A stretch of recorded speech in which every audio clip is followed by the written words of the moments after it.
Qala musannifu rahimahullahu ta'ala wa nafa'na bihi wa bi barakati ulumihi fi dharain amin. Faslun, adapun fasal selanjutnya, wa syaraitu wujubil jum'ati. Adapun persyaratan wajibnya sholat Jumat itu sab'atu asya'a, ada 7 perkara. Orang yang mana dia memenuhi 7 syarat ini, maka dia wajib untuk melaksanakan sholat Jumat. Yang pertama, al-islamu, Islam, orang Islam. Kalau orang kafir berarti nggak wajib. Terus yang kedua, wal bulugu, balik, ya sudah mencapai balik maka dia wajib. Berarti hukum kebalikannya. Berarti kalau anak kecil nggak wajib sholat Jumat. Tapi kalau dia sholat Jumat bagus, ya. Bapak ibunya dapat pahala, kakek neneknya dapat pahala, gurunya dapat pahala. Nah, jadi jangan sampai anak kecil kagak sholat, walaupun secara hukum dia tidak terkena khitab, ya, tidak terkena kewajiban. Makanya bolak-balik saya ngomongin sama bapak semua, ya. Kalau ada anak kecil sholat bercanda nggak usah diomelin, ya, karena dia nggak kena khitab, ya, dia nggak kena khitab, sholatnya harus benar, nggak kena khitab, sholatnya harus serius, bahkan nggak kena khitab wajib sholat. Jadi dia udah mau sholat itu bagus itu. Kadang-kadang aki-aki yang udah wajib sholat nggak mau berangkat, ya kan? Nah, jadi kalau bisa jangan, ya. Dan enak sebetulnya. Kalau saya pribadi kalau anak kecil bercanda itu enak.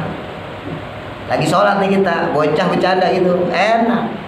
Kenapa enak? Karena nanti kita bisa alasan kita nggak khusyuk gara-gara ada anak kecil, begitu.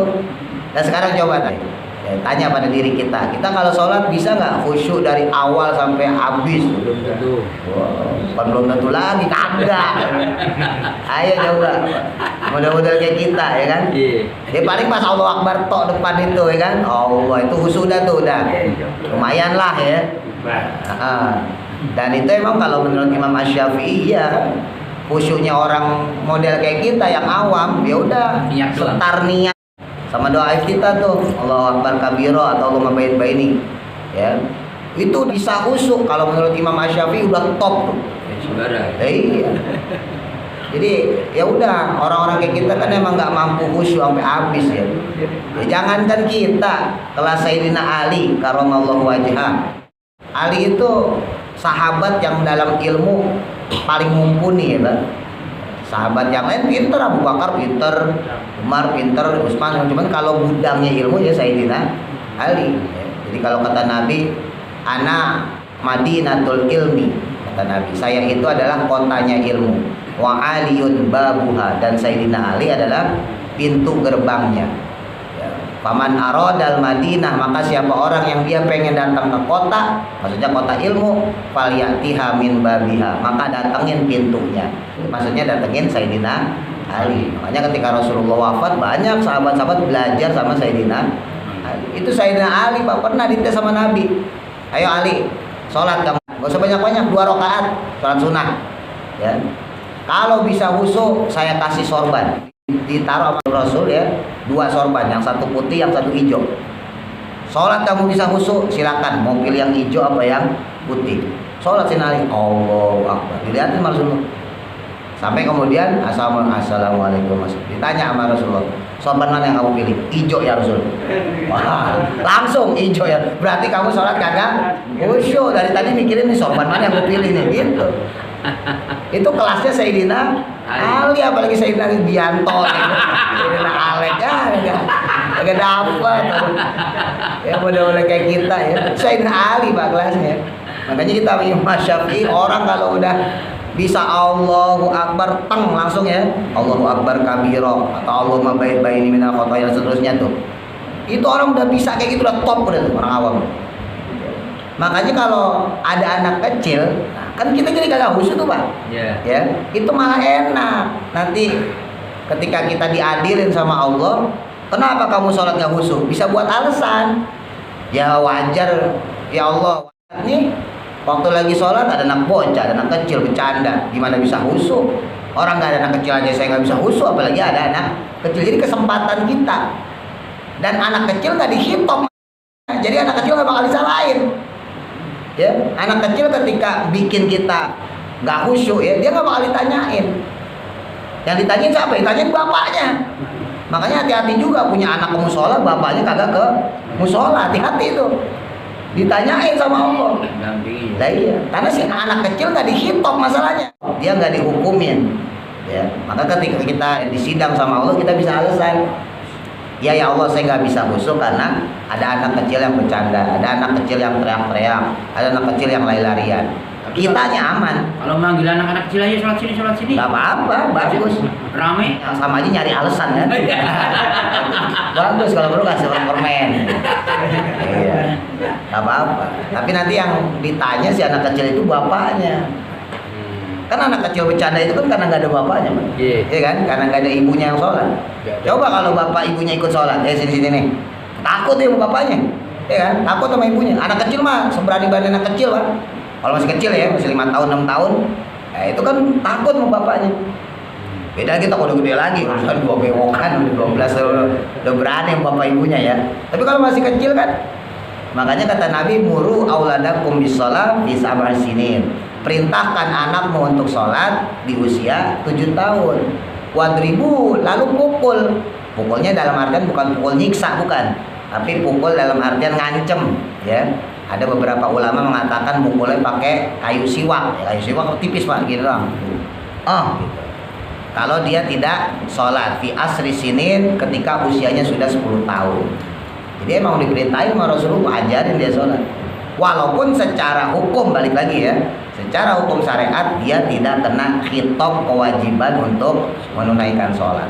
Kalau dia sholat, maka bapak ibunya dapat pahala, kakek neneknya dapat pahala, guru-gurunya dapat pahala, saudara-saudaranya yang menganjurkan dia sholat dapat pahala. Lo enaknya di situ. Jadi nganjurin sholat itu jangan cuma nama istri doang, jangan cuma sama anak sendiri doang, orang lain juga anjurin sholat. Ya, kenapa? Karena ketika kita menganjurkan, pahalanya kita kecepretan. Gitu. Jadi pahala itu kan bisa didapat lewat hasil usaha kita, Pak. Tapi bisa juga dapat dari hasil usaha orang lain. Kadang-kadang pahala itu lebih banyak dari hasil usaha orang lain. Kecepretan. Nah, kecepretannya itu. Iya, Bapak ngasih baju koko nih, masih apa nih? Bagora misalnya gitu. Ya, dipakai Mbak Gora. Kitanya kagak sholat. Mbak Goranya sholat, dapat pahala kita. Ya, ini promosi nih Mbak Gora. Biar ada sesuatu juga. Gitu. Enaknya ya kadang-kadang yang kayak begitu kan gak kepikiran sama kita. Ya. Mohon maaf nih ya, kalau kita ngandelin pahala kita doang Pak, kayaknya dikit banget, kecil banget. Sholat, yang fardu kan yang sholat 5 waktu itu aja kan. Ya, zakat setahun sekali, Ramadan puasa sebulan tapi juga setahun sekali. Sehari-harinya kita jarang puasa sunnah. Ya kan, haji kalau punya duit, kalau nggak punya duit ya nggak bisa. Umroh juga begitu sama. Nah, ada peluang di antaranya itu adalah ketika kita bisa bermanfaat buat orang lain. Ya, misalnya itu contohnya kita ngasih sarung kepada seseorang. Sarungnya dipakai buat sholat, kita dapat pahalanya. Kita ngasih baju koko pada seseorang, kitanya juga sholat. Si orang yang pakai baju koko sholat. Bahkan makanan, Pak, kita ngasih minum pada dia, ngasih air mineral segelas. Atau kalau yang selamatan sedekahan, ngasih berkat. Nah itu kan dimakan Pak, jadi daging, jadi power, jadi tenaga, dipakai sama dia, ibadah. Oh, kita dapat pahalanya. Belum secara anjuran ya, itu baru secara tenaga, secara materi yang bisa kelihatan. Yang pertama Islam, kedua balik, yang ketiga wal aklu dan berakal. Nah, jelas ya. Jadi orang yang dia wajib sholat Jumat, dia adalah orang yang berakal. Berarti kebalikannya orang gila atau orang tidak sadar. Ya, orang tidak sadar bisa banyak, bisa mabuk, bisa pingsan, bisa ayanan, macam-macam. Berarti orang yang kehilangan akal, dia tidak dalam posisi wajib sholat Jumat. Yang keempat wal hurriyatu, dan merdeka. Merdeka lawannya berarti budak. Berarti kalau budak tidak wajib sholat Jumat. Wadzukuriyatu, yang kelima yaitu laki-laki. Berarti kalau perempuan tidak wajib sholat Jumat. Tapi boleh nggak perempuan sholat Jumat? Boleh. Dan sah sholat Jumatnya. Ya, mungkin kalau di Jakarta nggak umum, Pak. Di Jawa, Pak. Nah, kalau di kampung-kampung di daerah Sunda, ya, di Jawa Barat, di Jawa Tengah, Jawa Timur, apalagi. Nah, itu banyak perempuan yang pada sholat Jumat. Tapi biasanya nenek-nenek biasanya. Ya, bukan perawan lagi, nenek-nenek biasanya. Ya, udah keriput-keriput. Nah, biasanya masjid yang dipakai Jumatan di sebelah kiri atau sebelah kanannya ada ruang khusus ya buat perempuan. Lah, gimana sholatnya sah? Dan nggak perlu sholat zuhur. Sholat Jumatnya si perempuan sah dan dia dianggap sudah melaksanakan sholat sebagaimana dia melaksanakan sholat zuhur. Tapi ada tapinya. Keberadaan si perempuan karena dia bukan orang yang wajib Jumat, maka tidak bisa memenuhi persyaratan wajib Jumat. Ya, di antara persyaratan wajib Jumat itu kan 40 kalau yang mazhab kita Syafi'i, ada 40 orang. Jadi andai kata ada 39 laki-laki, satunya perempuan. Kan jumlahnya 40, maka sholat Jumatnya nggak sah. Kalau versi kita ya, mazhab Syafi'i. Jadi 40-nya harus laki. Nah, jadi kalau secara sahnya dia sah, tapi dia tidak menjadi wajib Jumat. Wasihatu dan sehat. Ya, maksudnya berarti nggak sakit. Terus kemudian wal istitonu, ya, yaitu tinggal menetap, diambil dari kata waton. Istiton itu maksudnya tinggal menetap, berarti dia bukan musafir. Kalau dia musafir maka tidak terhitung wajib Jumat, ya bahasa lainnya mukim. Nah, cuman musafir di sini kemarin udah sempat kita bahas ya di bahasan masalah qashar sama jamak ya. Musafir kalau dia terhitung 3 hari. Jadi sekalipun ada orang ngontrak nggak disebut musafir. Ada orang misalnya aslinya Sukabumi, nah, berangkat ke Jakarta kerja, hari pertama masih musafir dia, hari kedua masih musafir, hari ketiga masih musafir, masuk hari keempat udah bukan musafir lagi, sekalipun dia KTP-nya Sukabumi. Ya, jadi musafirnya jangan Bapak artiin secara musafir bahasa Indonesia. Ya, kalau musafir bahasa Indonesia kan pokoknya orang pergi aja musafir ya. Tapi dalam bahasa fikih enggak. Kalau dia sudah bertempat lebih daripada 3 hari, maka dihukumi orang tersebut mukim. Walaupun dia bukan ahlul balad. Nanti ada lagi istilahnya ya. Walaupun dia bukan ahlul balad, bukan penduduk asli tempat tersebut. Karena nanti kalau secara hukum fikih berpengaruh dengan diantaranya sholat.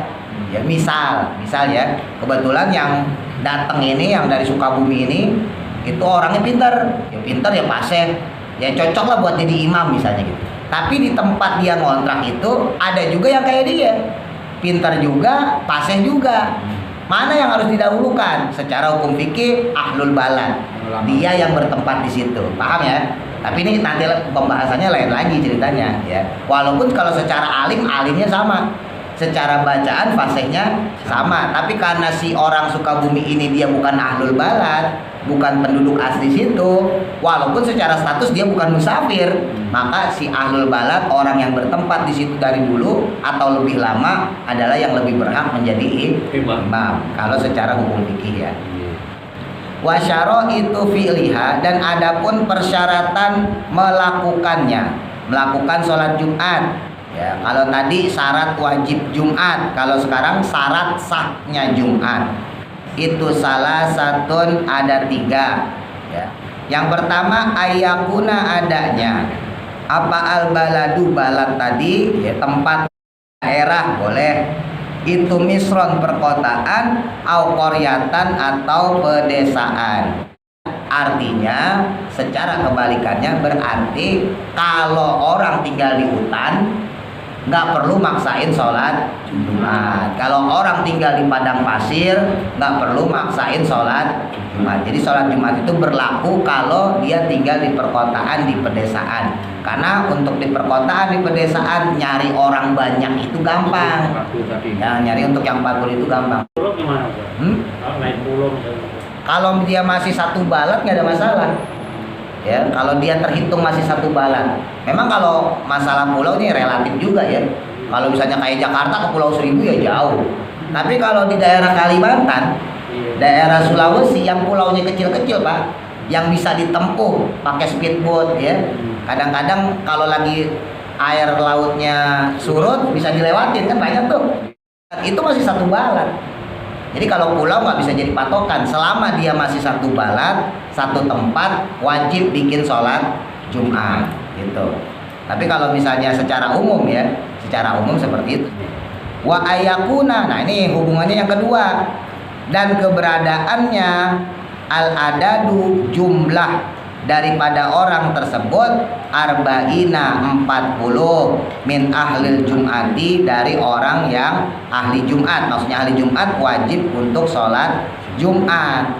Ini mazhab Syafi'i Pak ya. Mazhab kita Syafi'i adalah 40. Sedangkan untuk mazhab Hanafi itu 2 orang sudah sah. Mazhab Maliki 3. Nah, jadi kalau menurut mazhab Syafi'i 40 orang. Karena pertama kali sholat Jumat itu dilaksanakan di Madinah bukan oleh Rasulullah tapi oleh para sahabat. Ya, jadi syariat sholat Jumat sudah turun tapi Nabi masih di Mekah. Sahabat yang di Madinah disuruh melaksanakan sholat Jumat. Jumlah pertama sahabat yang melaksanakan sholat Jumat yang udah tahu hadis tentang sholat Jumat, ayat tentang sholat Jumat, jumlahnya 40 orang. Gitu. Tapi kalau menurut Imam Hanafi, namanya sholat kan terhitung jamaah kalau ada satu imam satu makmum, ya kan? Nggak usah pakai 40, ribet amat. Ya, makmumnya satu, imamnya satu, di jamaah nggak?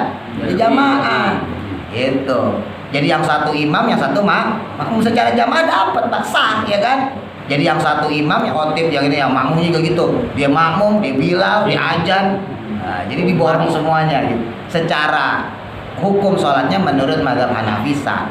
Tapi kalau menurut Imam Maliki bukan 2 tapi 3. Karena dalam kaidah Arab 2 itu belum jamak. Ya, sementara Jumatan itu disebut jamak. Ya, disebut jamak itu kalau 3. Kaidah Arab tuh gitu. 1 mufrad, 2 tasniyah, 3 baru jamak kalau dalam kaidah Arab ya. Jadi kalau 1 kan kita rokatan, 1 rakaat. Tapi kalau 2 kan rokaataini. Tapi kalau lebih dari 2 rokaatin, ya kan? Nah, dalam bahasa Arab tuh beda sama bahasa Indonesia. Kalau bahasa Indonesia kan langsung ya, lebih dari 1 jamak, banyak. Nah, dalam bahasa Arab ada 1, ada 2 dulu, baru ada lebih dari 2. Lebih dari 2 disebut jamak. Makanya dalam mazhab Maliki berpendapat nggak boleh 2, minimal 3.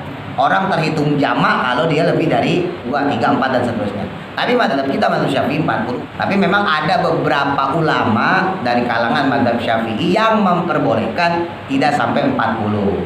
Ada kok ya, cuman sedikit pendapatnya. Misalnya kayak pendapatnya Imam Ar-Rafi'i. Boleh seadanya orang.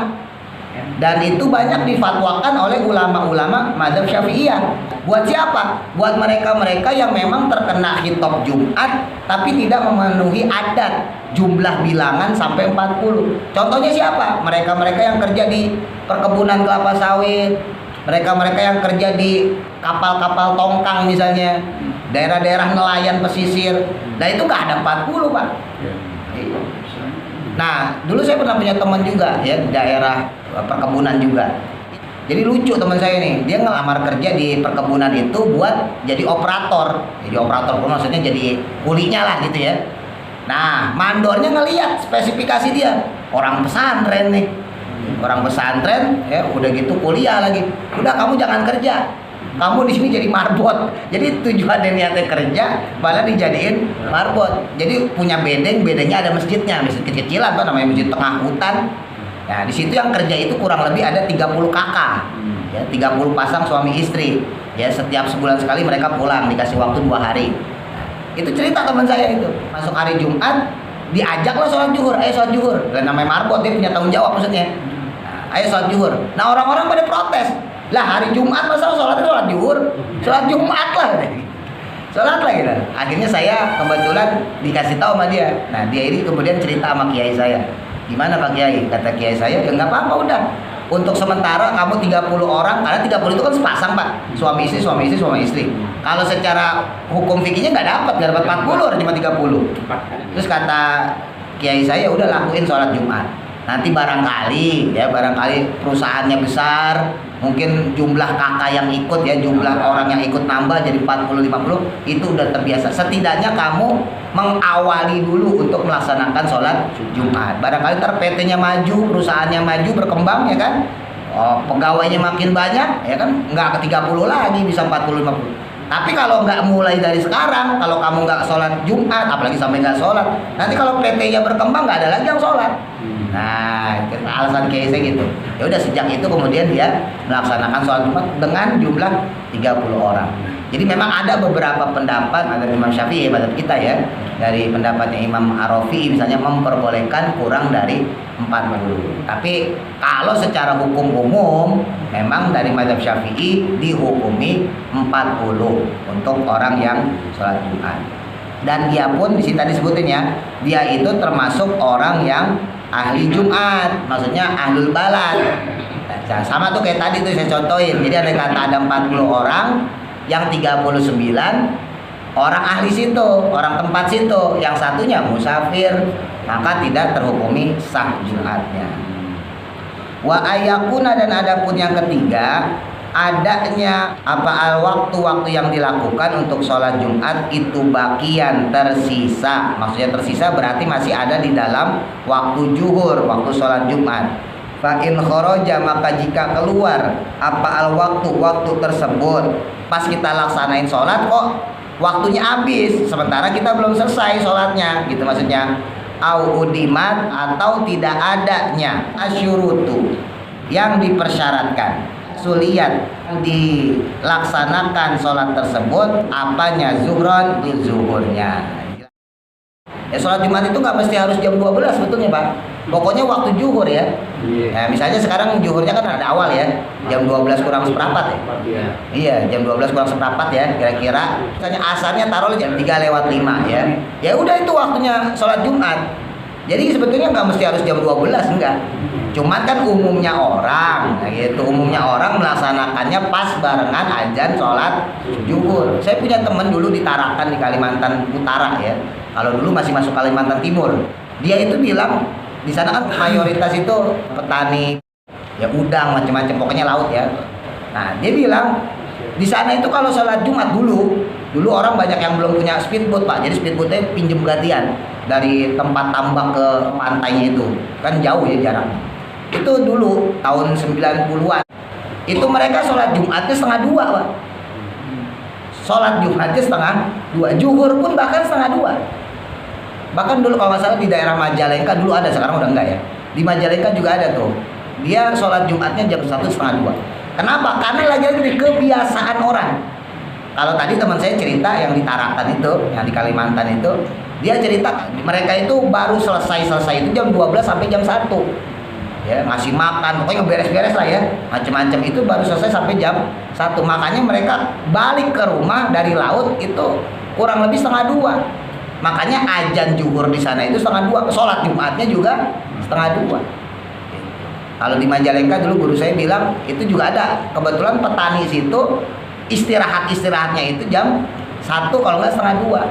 Makanya azannya dijadiin jam 1, jam 1:30. Karena kalau misalnya jam 12 orang masih pada di sawah. Kalau yang di Kalimantan jam 12 azan orang masih pada di laut. Ya, karena ternaknya bukan ternak kayak kita di kolam Pak, bukan, ternaknya langsung di laut ya.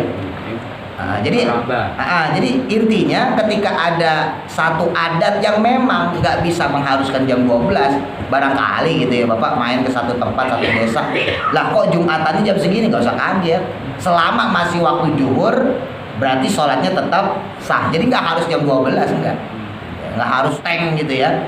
Terus kemudian yang kedua dari hal ini juga disebutkan, andai kata ada orang sholat Jumat kok di waktu bukan zuhur. Kalau tadi misalnya asar jam 3:05 ya, nah, jam 3:05. Andai kata dia lakukan kok jam 3:06 udah selesai ya, maka nggak sah sholat Jumatnya, satu. Terus yang kedua, kalau dia melakukan mepet, ya dia melakukan Jumatan misalnya ya, andai kata ada orang melakukan Jumatan jam 3 kurang 20, mepet banget. Lah khotibnya 10 menit udah. Ya, masuk mulai jam 3 kurang 2 menit katakan, wah kira-kira pas kali ini. Ternyata pas sholat masuk habis, baru dapat 1 rakaat, habis waktunya. Waktu zuhurnya habis ya, maka orang tersebut berdosa. Sholatnya gimana? Sah sholatnya. Sholatnya tetap sah, tapi dia berdosa karena melalaikan waktu Jumat. Dan ini berlaku untuk semua sholat. Berlaku untuk semua sholat. Contoh, Bapak ketiduran dari zuhur, habis sholat zuhur leyeh-leyeh santai, ngegelor, tidur. Ya, bangun setengah 6. Wah, bentar lagi maghrib, ya kan kaget, wudu lah kita. Wudu takbir kita, Allahu Akbar, sholat asar. Baru dapat 2 rakaat azan maghrib. Allahu Akbar, Allahu Akbar. Terusin sholatnya. Sholatnya tetap sah, tapi kita dosa, berarti kita lalai. Lo tidur kayak nakan sampai mau maghrib belum bangun, ya kan? Berarti gitu. Tapi secara hukum sholatnya sendiri sah. Artinya nggak ada konsekuensi kodo. Karena kalau nggak sah harus kodo, Pak. Kan konsekuensinya begitu ya. Kalau kita sholat dalam keadaan najis, sholat di hurmatil waktu, saya nyampein waktu itu. Bapak sholat di kendaraan, ya, sholat di kereta, di bis yang dimana kita nggak bisa berhenti di situ. Allahu Akbar. Dalam keadaan tidak sempurna, sholat di hurmatil waktu seperti itu, maka konsekuensinya sampai tujuan harus dikodok. Nggak sah sholat yang kemarin, karena sholatnya itu cuman sebatas penghormatan waktu yang masuk, gitu ya. Terus kemudian kalau ada orang kok dia melaksanakan sholat sementara persyaratan Jumat dia langgar, maka sholatnya nggak sah. Dia langgar maka sholat zuhur titik. Wa faraiduha, dan adapun fardunya sholat Jumat atau rukunnya sholat Jumat itu salah satun ada 3. Apa saja? Yang pertama khutbatani, 2 kali khutbah. Khutbatun 1 kali khutbah, kalau khutbatani 2 kali khutbah. Yakumu yang berdiri, fihima di dalam keduanya, di dalam kedua khutbah tadi. Wa yajlisu, dan yang kedua duduk, bainahuma di antara keduanya, maksudnya di antara kedua khutbah tadi. Jadi untuk khutbah disebutin yakumu fihima, berdiri. Ya, tapi nanti di sarahnya di kitab Fathul Qorib, karena ini kan kitab tipis takrib ya, ringkasannya. Kitab tebelnya Fathul Qorib itu disebutin boleh orang kalau dia khutbah dalam keadaan duduk. Kalau untuk orang yang berdiri, maka rukun yang kedua adalah duduk di antara kedua khutbah yang umumnya kita lakukan. Ya, paling sedikit ucapan subhanallah. Subhanallah baru berdiri lagi khutbah kedua. Jadi kalau secara umum, secara normal ya, yang biasa kita lihat ya, ketika si khotib itu sudah doa ya, Allahumma ighfir lil muslimin gitu ya, wastaghfir innahu wal ghafurur rahim, duduk tak. Bilal pakai sholawat biasanya kan, Allahumma sholli wa sallim gitu ya. Nah duduknya si khotib ini sebetulnya yang rukunnya. Si Bilal mah kagak pakai sholawat juga kagak apa-apa. Diam aja nggak apa-apa. Ya di Jawa juga gitu. Jadi ada kata, ya, ada kata si khotib duduk sekira-kira tumak nina. Ada yang mengatakan tumak ninanya tumak nina duduk di antara 2 sujud. Ya, terus kemudian diri lagi untuk khutbah yang kedua. Ya, alhamdulillah gitu dan seterusnya. Itu sah. Ya, jadi untuk Bilalnya sendiri yang membaca sholawat itu sunnah. Ya, sunnah antara 2 khutbah itu membaca sholawat, dan bukan cuman Bilal sebetulnya, kita juga yang jadi makmum. Gitu. Cuma kan kita lagi pulas itu, pas lagi begini lagi pulas ya. Karena pernah satu masjid geger, Pak. Kebetulan saya khotibnya. Lah Bilalnya pulas. Ya saya duduk, Bilal diem aja. Lah saya juga nungguin juga ini. Allah, kagak ada sholawat ya gitu. Wah kayaknya pulas dan gak ada yang bertindak. Harusnya nyautin. Harusnya ada salah satu pengurus masjid yang langsung respon, ya kan, spontan. Wah ini Bilal ini ngantuk gitu kan. Langsung harusnya dia gitu kan, ketuanya kan, ini kagak ada.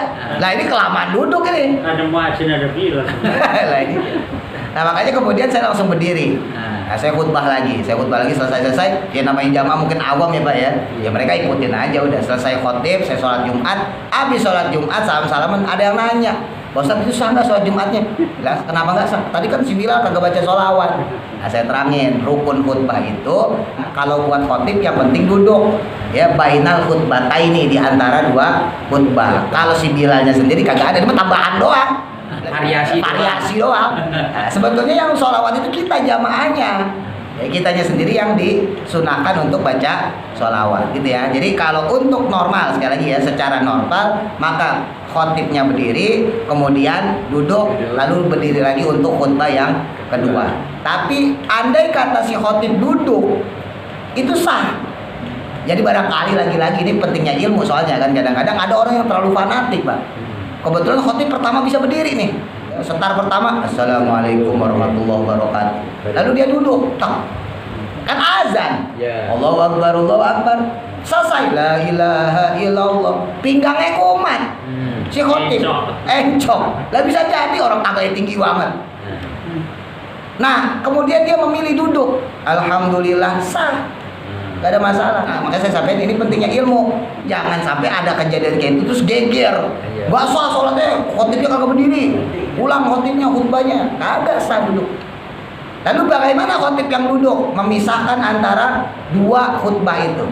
Kalau yang berdiri memisahkannya kan dengan duduk. Nah, kalau yang duduk gimana? Dalam Fathul Qorib disebutin cukup sakata, cukup diem. Cukup dia diam saja itu sudah memisahkan antara khutbah pertama dengan khutbah kedua. Jadi asal dia diem. Atau yang kedua ada diperbolehkan dia tidur miring. Jadi andai kata dia udah duduk selesai, wa anta khairur rahimin dan sebagainya lah ya. Terus kemudian dia berbaring miring, terus dia duduk lagi. Jadi ada dua kaifiah. Diem itu juga menjadi pengganti yang tadi ya, pengganti yang duduk, atau dia tidur miring. Secara khutbahnya sah. Cuman kalau di kita kan berhubung tempat khotibnya sempit, gak mungkin kayaknya tidur miring dan orang bakal protes. Lah itu ngapain khotib itu? Iya, terusan bahaya ya. Jadi kalau secara hukum fikihnya seperti itu. Terus selanjutnya wa antu sholat dan dilakukannya sholat Jumat rokataini 2 rakaat fi jamaatin dalam keadaan berjamaah. Jelas ya. Untuk sholat Jumat dilakukannya 2 rakaat, dilakukannya juga dengan berjamaah. Andai kata ada orang kok sholat Jumatnya lebih dari 2 rakaat atau kurang dari 2 rakaat, maka tidak sah. Kalau ada orang kok melakukan sholat Jumatnya kagak berjamaah juga tidak sah. Nah gimana andai kata ada orang baru datang ya pas udah 1 rakaat. Ya ada orang datang cukup ya kan dia lari dari rumah. Ya dia lupa kalau itu hari Jumat, tahu udah komat aja. Allahu Akbar. Ya, pas udah komat orang dia datang ya. Imam udah dapat 1 rakaat. Berarti kan dia cuma dapat 1 rakaat. Ya kan bagaimana orang kayak gitu? Maka orang tersebut tetap seperti makmum masbuk sholat biasa ya, menambahkan 1 rakaat karena dia masih dapat 1 rakaatnya imam. Tapi andai kata dia nggak dapat sama sekali, maka dia harus sholat zuhur. Jadi andai kata dia datang kok posisi imam sudah tasyahud akhir, ya udah ikut nggak apa-apa. Allahu Akbar langsung duduk. Ya, tapi konsekuensinya dia bangkit berdiri untuk melaksanakan sholat zuhur yang 4 rakaat karena dia tidak sama sekali mendapatkan rakaat gitu ya. Wahai atuha dan adapun sunnah hayatnya sholat, sunnah hayatnya sholat Jumat, nah sunnah ya, itu arba'u khisolin, ada 4 perkara. Yang pertama adalah al-ghuslu, mandi gitu ya Pak. Jadi jelas nih, watantiful jasadi dan kemudian membersihkan badan. Tuh bagus tuh ya. Tadi sebutin di hadis Nabi nih, la yaktasilu rajulun yaumal jum'ati wa yatatahharu mastata'a min tuhurin wa yadahinu min duhnihi aw yamassu min tibi baitihi. Tidaklah seorang mandi pada hari Jumat lalu dia membersihkan diri sedapat mungkin, lalu dia memakai minyak wangi, summa yakhruju fala yufarraqu bainasnaini. Kemudian dia keluar ya dari rumahnya untuk menuju masjid ya dengan tidak merenggangkan, maksudnya salatnya dengan benar antara 2 orang. Summa yusolli, kemudian dia sholat, ma kutiba lahu, maka dicatat baginya itu ya pahala, maksudnya dia maka mendapat pahala. Sumayun situ, kemudian dia diam ya. Idza takalama, ketika berkata atau berkhutbah al imamu, imamnya, illa ghufira lahu, maka tidaklah dia dicatat baginya itu diampuni baginya dosa-dosa ma bainahu, di antara dia wa bainal jum'ati, dengan Jumat al-ukhra yang lain. Jadi kata ada orang berangkat sholat Jumat mandi terus pakai wewangian, maka dosa-dosa dia selama dia Jumat itu sama Jumat kemarin diampunin dosanya, kecuali dosa besar Pak ya. Ini dosa-dosa kecil. Dosa besar apa? Ngebunuh, itu dosa besar. Murtad, itu dosa besar. Dosa-dosa kecil ya, iseng sama orang, godain orang, ngomongin orang ya, ngibahin orang ya, baik kayak gitu-gitulah ya. Itu kan dosa-dosa kecil yang kadang kita kelepasan ya, wajar. Nah itu insya Allah kalau kita sholat Jumat ya tentunya dengan sholat 5 waktu juga kehapus ya, dosa-dosa kecil tersebut kehapus. Terus untuk mandi Jumat itu sunahnya bukan harus pas menjelang sholat Jumat, bukan, tapi dari pagi ya. Dalam kitab Fathul Qorib disebutin minal fajri shodiq, terhitung mandi Jumat itu sunnah dari fajar shodiq, berarti dari subuh. Jadi andai kata ada di antara bapak-bapak mungkin yang dagang, yang kerja atau yang bepergian pas hari Jumat, nah berangkatnya pagi nih dagang kita, usaha, kerja, pergi dan sebagainya, maka niatin aja mandi pagi itu mandi sunnah Jumat gitu, itu dapat. Jadi pahala mandi Jumat itu nggak harus pas mendekati waktu kita berangkat sholat Jumat, enggak. Afdolnya mendekati sholat Jumat. Misalnya kita berangkat setengah 12, berarti jam 11 kita mandi. Yang biasa berangkat jam 11, berarti setengah 11 sudah mandi. Afdolnya memang seperti itu. Tapi kalau secara kesunahan, asal dari fajar shodiq ya, dari masuk subuh kita mandi, kita niatin untuk mandi sholat Jumat, maka tetap dapat pahala mandi sunnah sholat Jumat. Niatnya gimana? Ya kalau nggak bisa bahasa Arab pakai bahasa Indonesia aja. Ya Allah, saya niat mandi sunnah untuk melaksanakan sholat Jumat. Kalau pakai bahasa Arab, nawaitul ghusla lihadiril Jum'ati. Nawaitul ghusla, ya Allah saya niat mandi lihadiril Jum'ati, untuk hadir pada waktu sholat Jumat, sunatan lillahi ta'ala. Wadub susyabi, dan memakai baju albidi yang putih. Nah, yang kedua pakai pakaian yang putih. Nah, dalam sebuah hadis disebutin ilbasu, kata Nabi, pakailah oleh kalian min siyabikum, dari pakaian kalian albayab yang putih. Fa innaha, karena sesungguhnya, maksudnya pakaian putih itu min khairi siyabikum, adalah sebaik-baiknya pakaian kalian. Wa kafinu, dan juga kafanin fi hadis dengannya mau takum, yaitu orang-orang yang mati di antara kalian. Jadi sunnah untuk melakukan sholat Jumat ya kita pakai pakaian putih. Kalau bisa pakai baju putih, pakai sarung putih kalau bisa. Kalau memang baju putih nggak punya, ya minimal sarungnya yang putih. Kalau sarungnya nggak punya, minimal baju kokonya yang putih. Soalnya kalau baju koko putih mah kita punya lah ya. Mungkin justru kalau sarung yang jarang. Gak apa-apa deh, sarung bukan putih, tapi baju kalau bisa pakai yang putih. Syukur-syukur pakai gamis putih, pecinya putih, imamahnya putih ya, udeng-udeng kalau orang zaman dulu ya. Nah, kadang sekarang fenomena lagi-lagi, fenomena akhir zaman, Pak. Orang banyak gak ngerti ilmu, pakai gamis bukan putih. Yang sunnah itu bukan gamisnya, putihnya itu. Iya. Ini fakta kejadian. Saking udah nggak punya ilmu, sekarang orang banyak pakai gamis tapi bukan putih. Boleh nggak pakai gamis bukan putih? Boleh. Tapi kalau buat Jumatan yang sunahnya adalah putih. Jadi andai kata saya pakai baju gamisnya hitam, Mas Gianto pakai baju kokonya putih. Secara keafdolan, pahalanya gedean Mas Gianto. Yang bajunya putih. Sekalipun saya pakai gamis. Jadi bukan gamisnya, gamis sunnah. Tapi ketika hari Jumat yang disunahkan adalah warna putih, lebih kepada warna, bukan bentuk pakaian.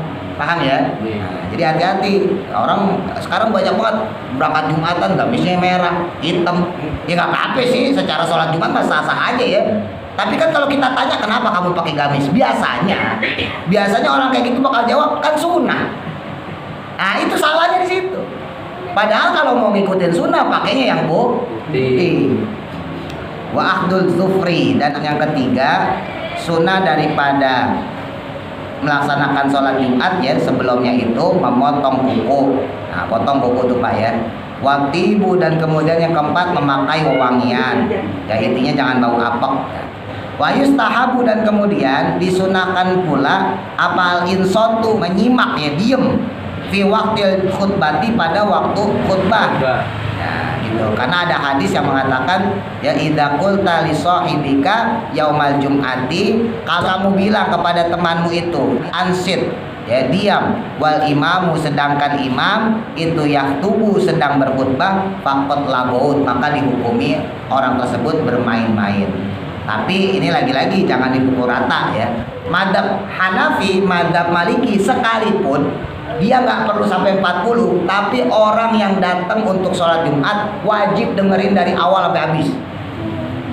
Madzhab Syafi'i sekalipun 40 orang minimal, tapi asal bapak udah dengerin antara satu khutbah dengan khutbah berikutnya sah.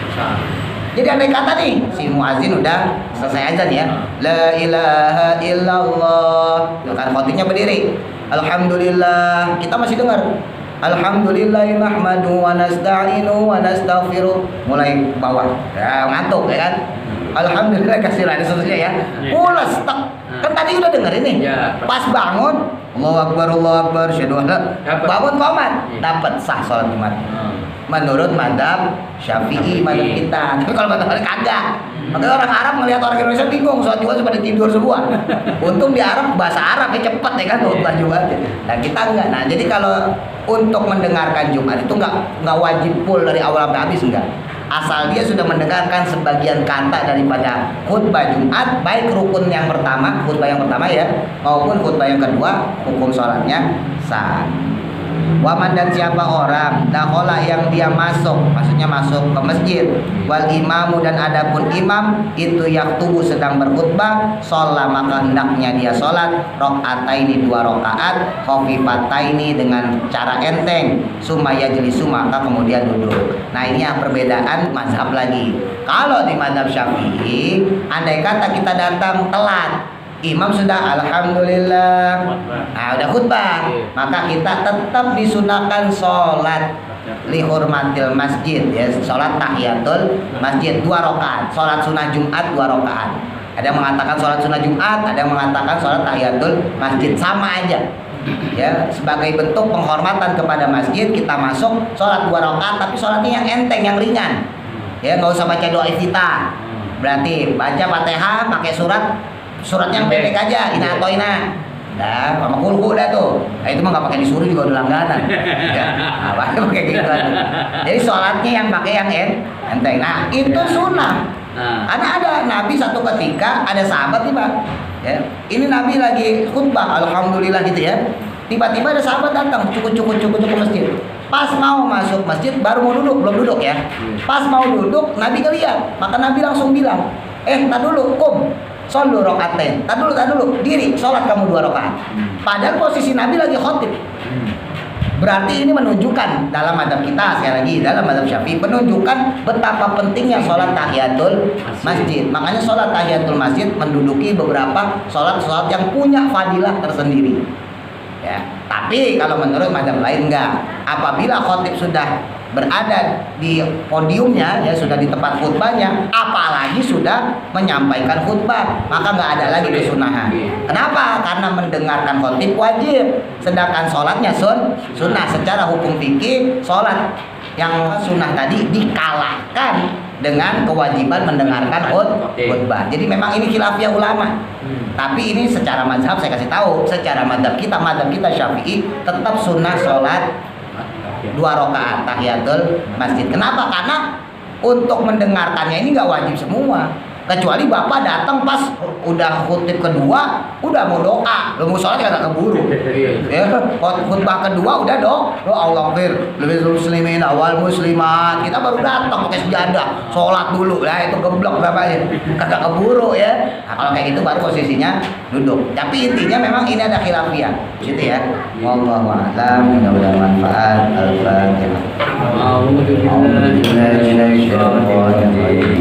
Bismillahirrahmanirrahim. Alhamdulillah.